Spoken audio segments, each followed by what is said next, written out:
ਅਸੀਂ ਜਿਹੜੇ ਪਾਕਿਸਤਾਨੀ ਆ ਨਾ, ਸਾਨੂੰ ਦੂਜੇ ਬੰਦੇ ਦੀ ਗੱਲ, ਦੂਜੇ ਘਰ ਦੀ ਗੱਲ, ਦੂਜੇ ਬੰਦਿਆਂ ਦੇ ਮਸਾਇਲ ਸੁਣਨ ਦੀ ਬੜੀ ਦਿਲਚਸਪੀ ਹੁੰਦੀ ਹੈ। ਅਤੇ ਜਿੰਨਾ ਚਿਰ ਅਸੀਂ ਕਿਸੇ ਦਾ ਮਸਲਾ ਸੁਣਨਾ ਨਾ ਰਹੀਏ, ਉਹਨਾਂ ਚਿਰ ਸਾਨੂੰ ਸਕੂਨ ਵੀ ਨਹੀਂ ਹੁੰਦਾ। ਕਿਉਂਕਿ ਆਪਣੇ ਘਰ ਦੇ ਮਸਲੇ ਬੜੇ ਹੁੰਦੇ ਨੇ ਲੋਕਾਂ ਦੇ, ਲੇਕਿਨ ਆਪਣੇ ਵੱਲ ਧਿਆਨ ਨਹੀਂ ਦਿੰਦੇ। ਹਰ ਬੰਦੇ ਦਾ ਨਾ ਦੂਜੇ ਘਰ ਵੱਲ ਧਿਆਨ ਹੈ। ਦੂਜਾ ਬੰਦਾ ਕੀ ਕਰ ਰਿਹਾ, ਦੂਜਾ ਬੰਦਾ ਕੀ ਖਾ ਰਿਹਾ, ਦੂਜੇ ਬੰਦੇ ਨੂੰ ਕੀ ਮਸਲਾ ਹੈ, ਦੂਜਾ ਬੰਦਾ ਇੰਝ ਕਿਉਂ ਕਰ ਰਿਹਾ, ਦੂਸਰਾ ਬੰਦਾ ਉਂਝ ਕਿਉਂ ਕਰ ਰਿਹਾ। ਹਰ ਬੰਦੇ ਨੂੰ ਨਾ ਇਹੀ ਮਸਲਾ ਹੈ ਕਿ ਦੂਜੇ ਬੰਦੇ ਦਾ ਮਸਲਾ ਕੀ ਹੈ। ਆਪਣੇ ਮਸਲੇ ਹਜ਼ਾਰ ਲੱਖਾਂ ਉਹਨਾਂ ਬੰਦੇ ਭੁੱਲ ਜਾਂਦੇ ਨੇ। ਲੇਕਿਨ ਸਾਡੀ ਇਹ ਬੜੀ ਬੁਰੀ ਆਦਤ ਹੈ ਕਿ ਦੂਜੇ ਬੰਦੇ ਦੇ ਮਸਾਇਲ ਜਿਹੜਾ ਨਾ ਉਹਨਾਂ ਦੀ ਤਰਫ ਅੱਖ ਰੱਖਣੇ ਆ। ਜਿਵੇਂ ਇੱਕ ਤੁਹਾਨੂੰ ਗੱਲ ਸੁਣਾਉਣਾ, ਇੱਕ ਬੰਦਾ ਜਨਾਬ ਜਾ ਰਿਹਾ ਸੀ, ਸਲਵਾਰ ਆਪਣੇ ਮੋਢੇ 'ਤੇ ਰੱਖੀ ਉਹਨੇ।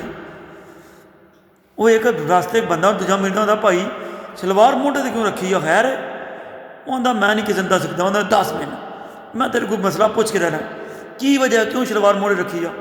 ਆਂਦਾ ਜੇ ਤੇ ਜਾਨ ਨੂੰ ਛੱਡਦਾ ਅਤੇ ਫਿਰ ਤੈਨੂੰ ਮੈਂ ਸ਼ਰਤ ਦੱਸਾਂਗਾ। ਕੀ ਸ਼ਰਤ?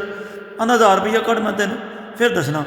ਉਹ ਰੁਪਈਆ 1000 ਕੱਢਦਾ ਅਤੇ ਉਹ ਜਨਾਬ ਪੋਲਾ ਜਿਹਾ ਨਾ ਰੁਪਈਆ 1000 ਪਕੜ ਕੇ ਉਹਦੇ ਕੰਨ 'ਚ ਆਉਂਦਾ ਕਿ ਇਹਦੇ ਵਿੱਚ ਨਾਲਾ ਕੋਈ ਨਹੀਂ। ਵੇਖੋ ਗੱਲ ਵੀ ਕੋਈ ਨਹੀਂ, ਲੇਕਿਨ ਉਹ ਬੰਦਾ, ਉਸ ਬੰਦੇ ਨੂੰ ਸਕੂਨ ਨਹੀਂ ਸੀ ਆ ਰਿਹਾ। ਉਸ ਰੁਪਈਆ 1000 ਦੇ ਕੇ ਉਹ ਤੋਂ ਗੱਲ ਪੁੱਛੀ। ਇਹ ਹੀ ਮਸਲੇ ਸਾਡੇ ਨੇ। ਅਸੀਂ ਜਿਹੜਾ ਨਾ ਹਰ ਬੰਦੇ ਲੱਗਦੇ ਆਉਂਦੇ ਜਾਂਦੇ ਨੇ, ਆਂਢੀ ਗੁਆਂਢੀ ਨੇ ਗੱਲ ਪੁੱਛਣ ਦੀ, ਉਹਦੇ ਮਸਲੇ ਕੀ ਨੇ, ਹੁਣ ਕੀ ਮਸਲਾ ਹੈ, ਕਿਉਂ ਇੰਝ ਕਰ ਰਿਹਾ, ਕਿਉਂ ਇੰਝ ਕਰ ਰਿਹਾ, ਇਹ ਪੁੱਛਣ ਦੀ ਸਾਨੂੰ ਬੜੀ ਸੌੜ ਹੁੰਦੀ ਹੈ, ਬੜੀ ਦਿਲਚਸਪੀ ਹੁੰਦੀ ਹੈ।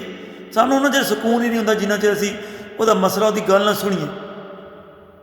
ਅਤੇ ਲਿਹਾਜ਼ਾ ਮਿਹਰਬਾਨੀ ਕਰੋ, ਆਪਣੇ ਘਰ ਵੱਲ ਧਿਆਨ ਕਰੋ, ਦੂਜੇ ਘਰ ਵੱਲ ਨਾ ਧਿਆਨ ਕਰੋ।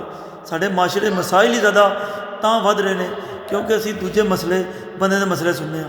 ਆਪਣੇ ਮਸਲੇ ਤੱਕ ਕਦੀ ਹੱਲ ਕਰਨ ਦੀ ਕੋਸ਼ਿਸ਼ ਹੀ ਨਹੀਂ ਕੀਤੀ। ਆਪਣੇ ਮਸਲੇ ਹੱਲ ਕਰੋ, ਦੂਜਿਆਂ ਨੂੰ ਧਿਆਨ ਨਾ ਦਿਓ।